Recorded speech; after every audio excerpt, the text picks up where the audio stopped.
He built a house that floats above a waterfall. He survived scandal, exile, and one of the most shocking tragedies in architectural history.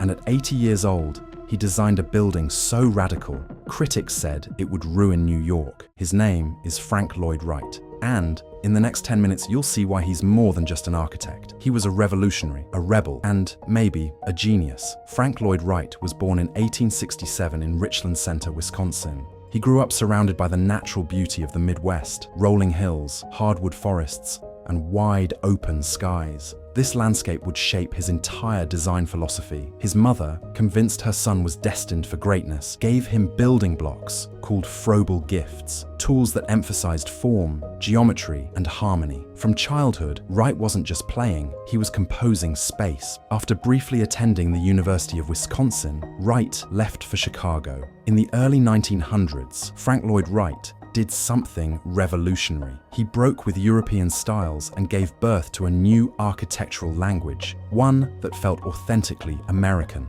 This became known as the Prairie School. Wright's prairie houses were low, horizontal, and rooted in the earth. Long roof lines, rows of windows, open floor plans. They mimicked the expansive Midwestern landscape.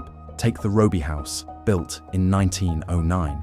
With its cantilevered eaves, an invisible separation between indoors and outdoors, it was radically modern. Even today, Wright once said, "The mother art is architecture. Without an architecture of our own, we have no soul of our own civilization." He wasn't just designing homes, he was shaping identity. But genius does not protect one from tragedy. In 1909, Wright scandalized America by abandoning his wife and children to run off with a client's wife, Mama Borthwick Cheney. The two fled to Europe, and when they returned, Wright built Taliesin, his sanctuary in Wisconsin. But in 1914, tragedy struck. A servant at Taliesin set fire to the house and murdered 7 people with an axe, including Mama and her 2 children. It should have ended his career, but Wright rebuilt both Taliesin and himself. He entered a phase of experimentation, design, and reinvention. And in 1935, at the age of 67, he produced a masterpiece that stunned the world. Nestled above a waterfall in Pennsylvania, Fallingwater doesn't just sit in nature, it becomes nature. Designed for the Kaufman family, this house is one of the most iconic structures ever built. The cantilevered balconies hover above the rushing stream. Stone pillars rise from the earth itself. Inside, there are no walls between man and environment, only transitions. No house should ever be on a hill or on anything. It should be of the hill, belonging to it. Frank Lloyd Wright. Fallingwater made the cover of Time magazine. It catapulted Wright back into the spotlight. At a time when most architects were retiring, he was just getting started. Wright wanted great design, not just for the wealthy, but for the average American family. His answer, the Usonian home.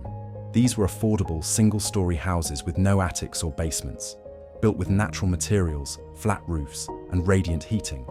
Wright envisioned entire communities of them, democratic, beautiful, and efficient. Though they never scaled widely, the ideas behind Usonian design would influence generations of mid-century architects and suburban homes. In his 80s, Wright took on one last great challenge: designing a museum in New York. Not just any museum, but one that would redefine what a museum could be. The Guggenheim Museum, completed in 1959, was unlike anything the world had seen. A swirling, organic spiral, a building that moves, almost like sculpture. Artists hated it, critics mocked it, but the public, they came in droves. Wright never lived to see it open. He died just months before the grand unveiling.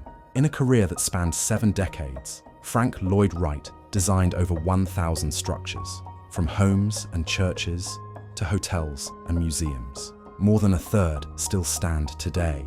He didn't just build buildings, he built a philosophy that architecture should honor its place, its people, and its purpose. And while others chased fashion, Wright chased truth. That's what made him a genius. Subscribe for more stories of the world's greatest architects.